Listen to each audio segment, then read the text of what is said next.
ഈശോ മിശിഹായ്ക്ക് സ്തുതിയായിരിക്കട്ടെ. പ്രിയപ്പെട്ടവരെ, നമ്മുടെ പരിശുദ്ധ കുർബാന വിമോചന പ്രാർത്ഥനാ ശുശ്രൂഷയുടെ 25-ാമത്തെ ദിവസത്തിലേക്ക് ഒത്തിരി സ്നേഹത്തോടെ നിങ്ങളെ ഞാൻ സ്വാഗതം ചെയ്യുന്നു. ദൈവം നമുക്ക് തരുന്ന അനുഗ്രഹങ്ങൾ വലുതാണ്.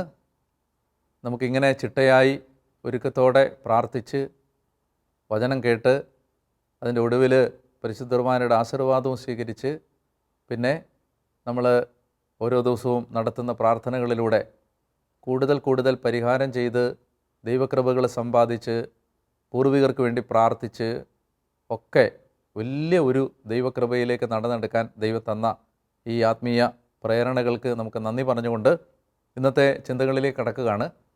പരിശുദ്ധ കുർബാനയുമായി ബന്ധപ്പെട്ട ഇന്നത്തെ ആത്മീയ ചിന്തകൾക്ക് ആധാരമായി എടുക്കുന്നത് യോഹന്നാൻ്റെ സുവിശേഷം 6-ാം അധ്യായമാണ്.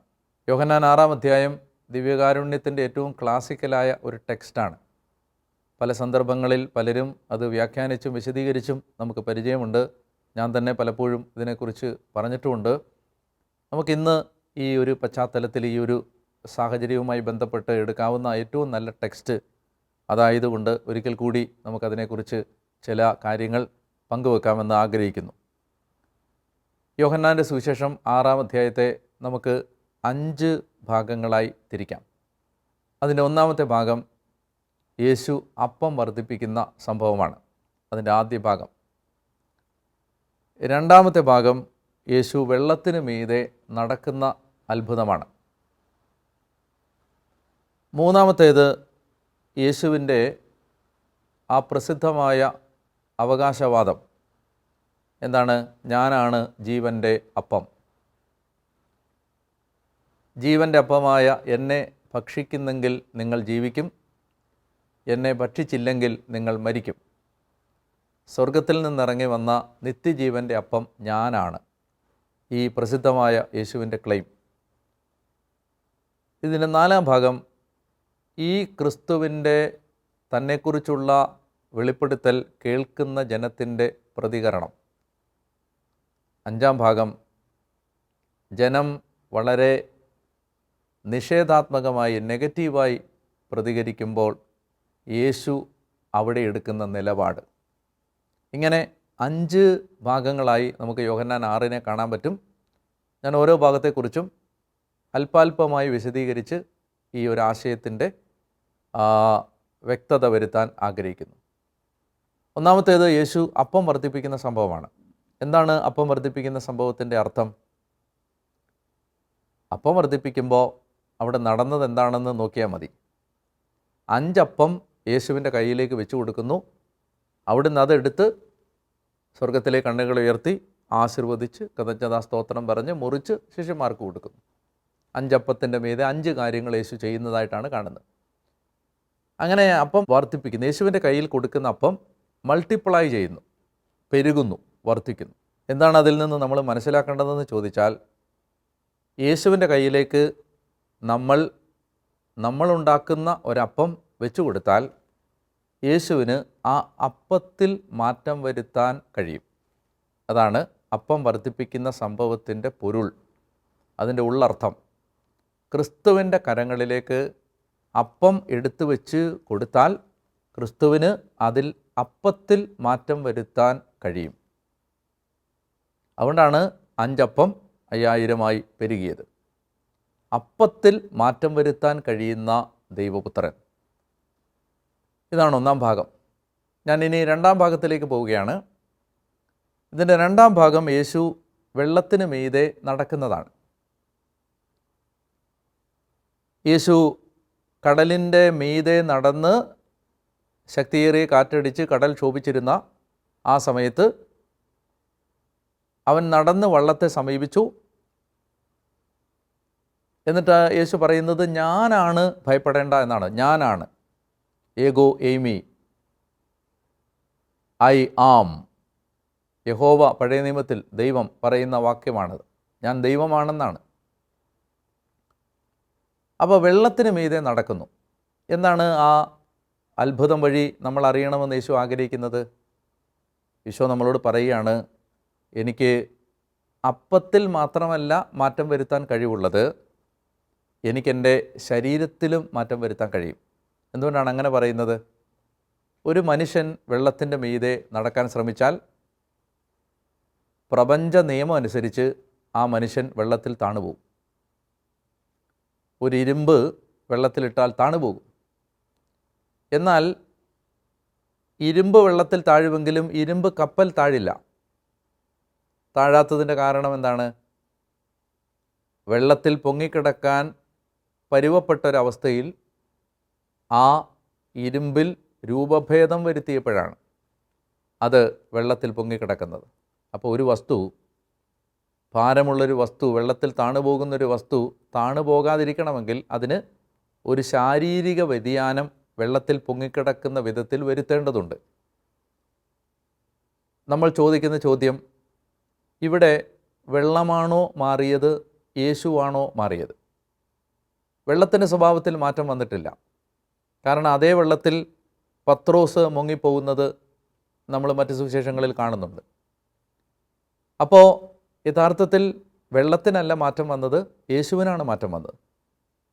അപ്പോൾ ഈ വെള്ളത്തിന് മീതെ നടക്കുന്ന സംഭവത്തിലൂടെ യേശു പറയാൻ ശ്രമിക്കുന്നത് എന്താണ്?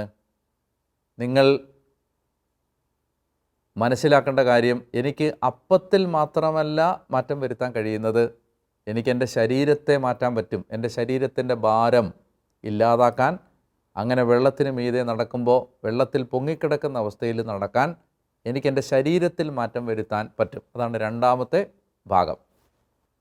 തനിക്ക് അപ്പത്തിലും തൻ്റെ ശരീരത്തിലും മാറ്റം വരുത്താൻ കഴിയുമെന്ന് പറയുകയല്ല, തെളിയിച്ച് കാണിച്ചിട്ടാണ് യേശു തുടർന്ന് പറയുന്നത്, എൻ്റെ ശരീരം യഥാർത്ഥ ഭക്ഷണമാണ്, എൻ്റെ രക്തം യഥാർത്ഥ പാനീയമാണ്.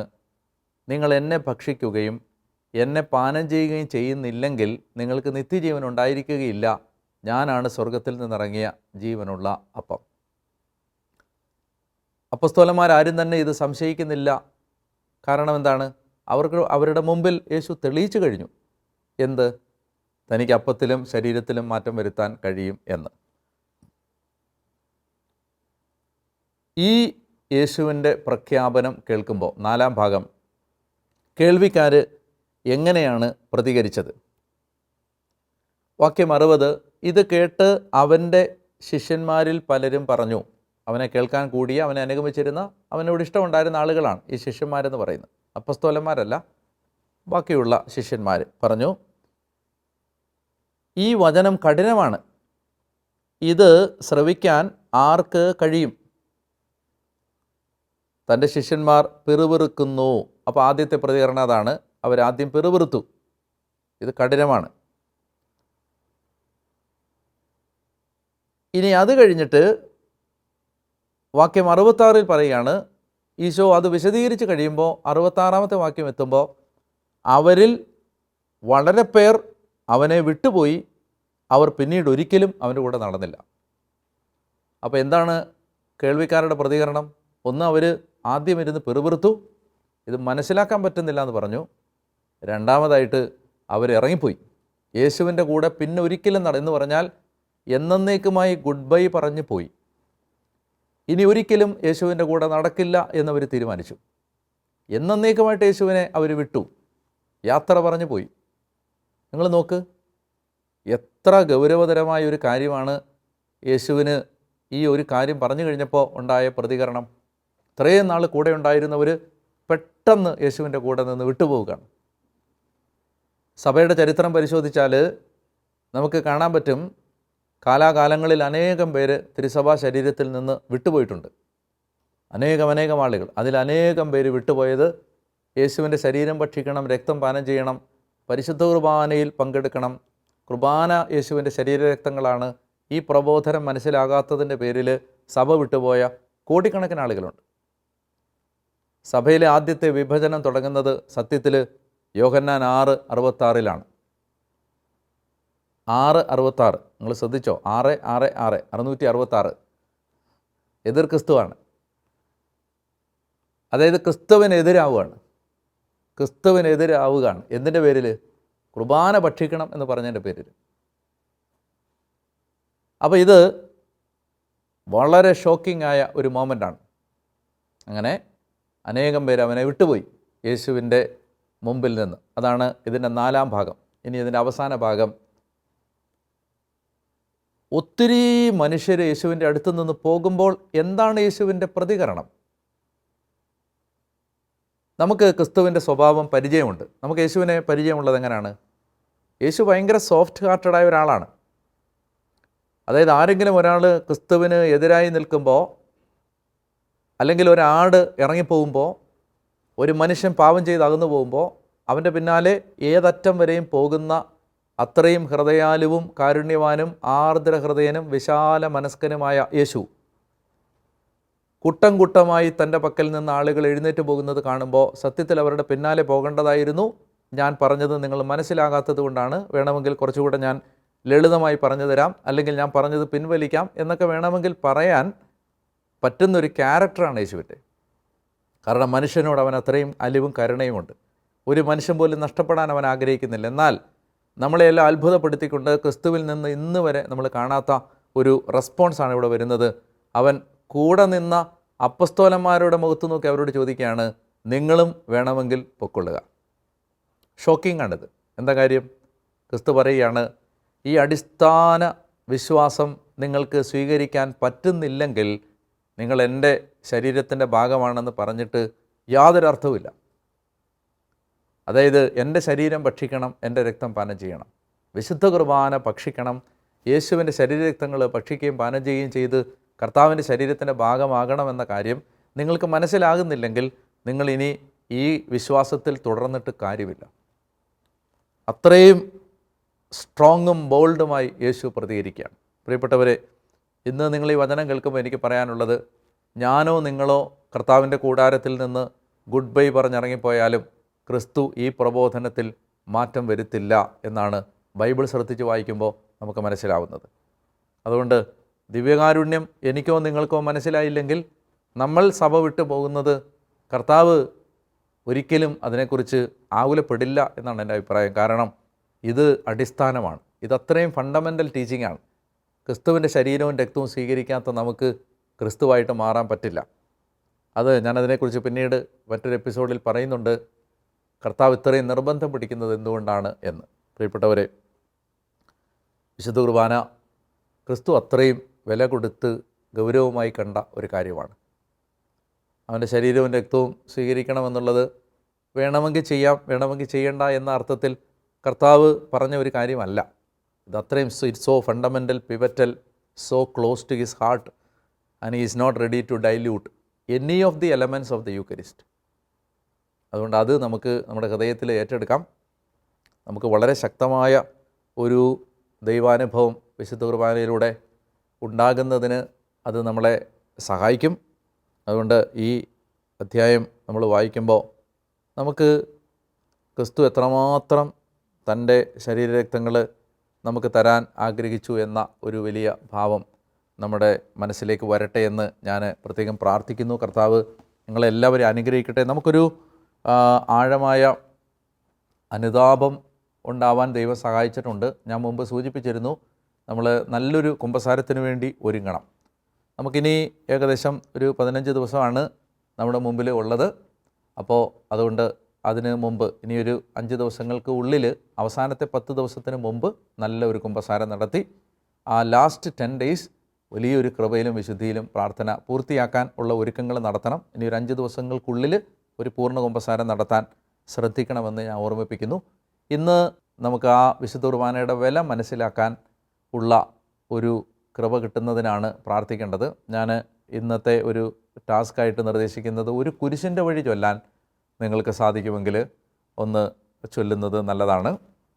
ഒരു കുരിശിൻ്റെ വഴി പ്രാർത്ഥന ചൊല്ലി നമുക്കൊന്ന് പ്രാർത്ഥിച്ച് അല്പസമയം നമുക്കൊന്ന് ആ ദിവ്യകാരുണ്യത്തിൻ്റെ വില ധ്യാനിക്കാൻ, ഈശോയുടെ സഹനങ്ങളെ ഒന്ന് ധ്യാനിക്കുന്നത് നല്ലതാണ്. ആ ലാഘവ ബുദ്ധി നമുക്കുണ്ടാവാതിരിക്കാൻ, ആ പാപം നമ്മളിന്ന് മാറാൻ അത് സഹായിക്കുകയും ചെയ്യും. പ്രാർത്ഥിക്കേണ്ട പ്രാർത്ഥന, ഞാനൊരു പ്രാർത്ഥന പറഞ്ഞു തരാം. ഇങ്ങനെ പ്രാർത്ഥിക്കണം: ഈശോയെ, നീ കാണുന്നത് പോലെ നിൻ്റെ ശരീരത്തെ കാണാൻ എൻ്റെ ആന്തരിക കണ്ണുകൾ തുറന്നു തരണമേ.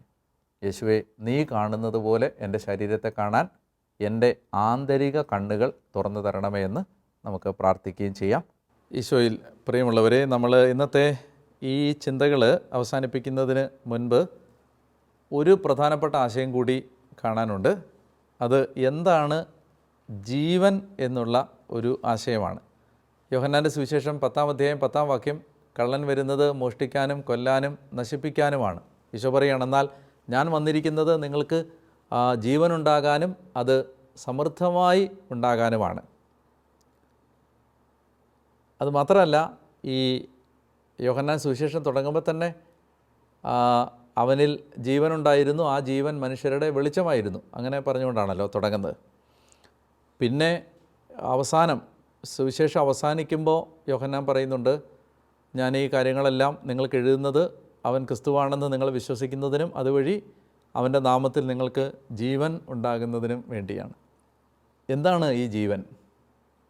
ആ ജീവൻ എന്താണ് എന്ന് യോഹന്നാൻ വിശദീകരിക്കുന്ന ഒരു ഭാഗമാണ്, ആ ജീവൻ മനുഷ്യരുടെ വെളിച്ചമായിരുന്നു. അതൊരു നല്ല വിശദീകരണം നൽകുന്ന വാക്യമാണ്. എന്താണ് ജീവൻ?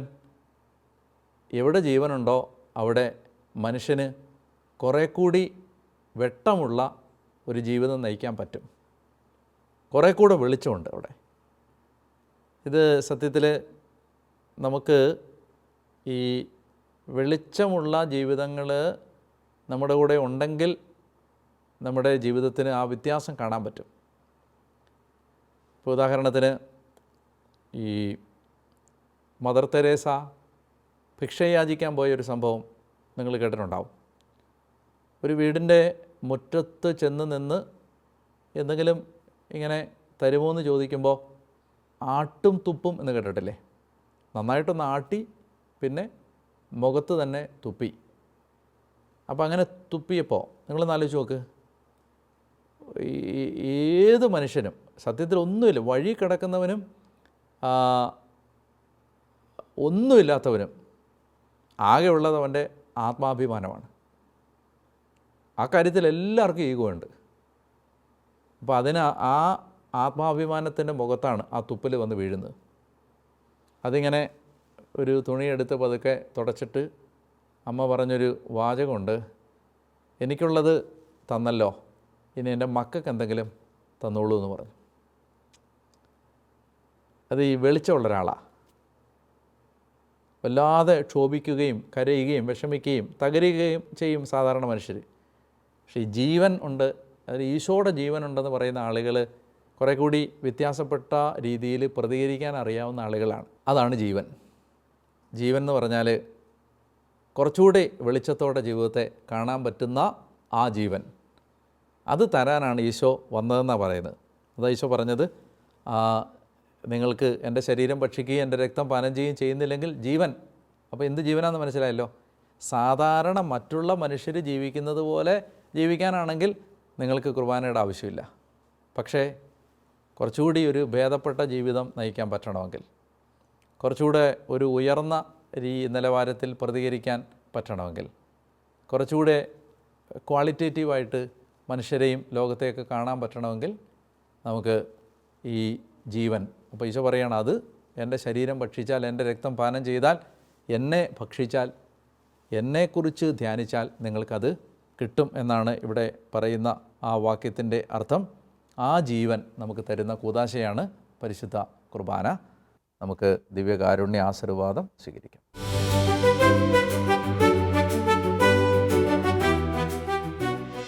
പരിശുദ്ധ പരമാ ദിവ്യകാരുണ്യ ഈശോയ്ക്ക് എന്നേരവും ആരാധനയും സ്തുതിയും പുകഴ്ചയും ഉണ്ടായിരിക്കട്ടെ. കർത്താവേ, ഒരു ദിവസം കൂടി അങ്ങയുടെ മുമ്പാകെ വരാൻ അങ്ങ് തന്ന കൃപാവരങ്ങൾക്ക് കർത്താവേ നന്ദി പറയുന്നു. ഒരുപാട് സ്നേഹമാണ് കുർബാനയിലൂടെ അങ്ങ് ഞങ്ങൾക്ക് തരുന്നതെന്ന് തിരിച്ചറിയാൻ ഞങ്ങളെ ഈ ദിവസങ്ങളിലെല്ലാം അങ്ങ് സഹായിച്ചല്ലോ. കർത്താവേ, ഞങ്ങളങ്ങേ ആരാധിക്കുന്നു, അങ്ങേ ഞങ്ങൾ സ്നേഹിക്കുന്നു, അങ്ങയിൽ ഞങ്ങൾ വിശ്വസിക്കുന്നു, അങ്ങേ ഞങ്ങൾ ആശ്രയിക്കുന്നു. നല്ല കർത്താവേ, ഇന്ന് ഈ ആരാധനയിൽ ഞങ്ങൾ പ്രാർത്ഥിക്കുമ്പോൾ ഞങ്ങളുടെ കുടുംബങ്ങൾക്കെല്ലാം പരിശുദ്ധ കുർബാനയ്ക്ക് വില കൊടുക്കാനുള്ള കർത്താവ് അത് ഏറ്റവും കൂടുതൽ ആഗ്രഹിക്കുന്നു എന്ന തിരിച്ചറിവ് കൊടുത്ത് സഹായിക്കണമേ. കർത്താവായ ദൈവമേ, കുർബാനയിൽ നിന്ന് അകന്നുപോയ എല്ലാവരെയും സമർപ്പിക്കുകയാണ്. ഞങ്ങളുടെ കുടുംബങ്ങളിൽ ആരാധന നഷ്ടപ്പെട്ടു പോയ, കുർബാനയെ സ്നേഹിക്കാൻ കഴിയാതെ പോയ, കുർബാന വിരസമായി പോയ, ഏതെങ്കിലും കാരണങ്ങളാൽ ദേവാലയത്തിൽ നിന്ന് അകന്നുപോയ മക്കളെ എല്ലാവരെയും സമർപ്പിക്കുന്നു. ദൈവമേ, ആരുടെയെങ്കിലും മുറിപ്പെടുത്തുന്ന വാക്കുകളോ കർത്താവെ പക്വതയില്ലാത്ത സമീപനങ്ങളോ മൂലം സഭയിൽ നിന്ന് അകന്നുപോയവരെ സമർപ്പിച്ച് പ്രാർത്ഥിക്കുന്നു. വിശ്വാസസംബന്ധമായ വിഷയങ്ങൾ മനസ്സിലാകാത്തതിനാൽ സഭയെ വിട്ടുപോയ മക്കളെ സമർപ്പിക്കുന്നു.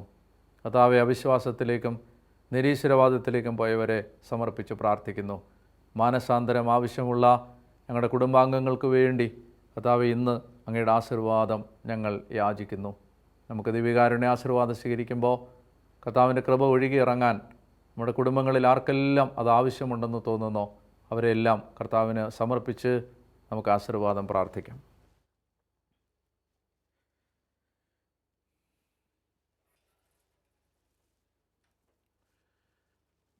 കാരുണ്യവാനായ കർത്താവ് നിങ്ങളെയും നിങ്ങളുടെ കുടുംബങ്ങളെയും അനുഗ്രഹിക്കട്ടെ. നഷ്ടപ്പെട്ടു പോയ ഓരോ ആത്മാവിനെയും തേടി ഈ ഭൂമിയിലേക്കെത്തിയ ക്രിസ്തുവിൻ്റെ സ്നേഹം നിങ്ങളുടെ കുടുംബങ്ങളിൽ നിന്ന്, കർത്താവിൽ നിന്ന് അകന്നു കഴിയുന്ന സകല വ്യക്തികളിലേക്കും ദിവ്യകാരുണ്യത്തിൻ്റെ ശക്തി കടന്നു ചെന്ന് അവരെ സ്പർശിക്കാൻ കൃപ ഒഴുക്കിത്തരട്ടെ. ഈ ദിവ്യകാരുണ്യ ആരാധനയിൽ നിന്ന് കിഴക്ക്, പടിഞ്ഞാറ്, തെക്ക്, വടക്ക് 4 ദിക്കുകളിലേക്കും കർത്താവിൻ്റെ കരുണയും ദൈവത്തിൻ്റെ ശക്തിയും ഒഴുകിയിറങ്ങി നിങ്ങളുടെ കുടുംബങ്ങൾ അനുഗ്രഹിക്കപ്പെടാനും, ഈശോയിൽ നിന്ന് അകന്നുപോയവർ മടങ്ങി വരാനും, വിശ്വാസം നഷ്ടപ്പെട്ടവർ വിശ്വാസം തിരിച്ചു കിട്ടാനും, അവിശ്വാസത്തിലേക്ക് പോയവർ യേശുവിൻ്റെ സ്നേഹം അനുഭവിക്കാനും ഇടയാവട്ടെ. വലിയ മാനസാന്തരങ്ങൾ നിങ്ങളുടെ കുടുംബങ്ങളിൽ സംഭവിക്കട്ടെ. പറഞ്ഞാൽ വിശ്വസിക്കാൻ പറ്റാത്ത പ്രവൃത്തികൾ ദൈവം നിങ്ങൾക്ക് വേണ്ടി ചെയ്യട്ടെ. യേശുവിൻ്റെ ശരീരത്തിൻ്റെ അനന്ത യോഗ്യതകളാൽ തന്നെ. ആമേൻ. പരിശുദ്ധ പരമദിവ്യകാരുണ്യേശോയ്ക്ക് എന്നേരവും ആരാധനയും സ്തുതിയും പുകഴ്ചയും ഉണ്ടായിരിക്കട്ടെ.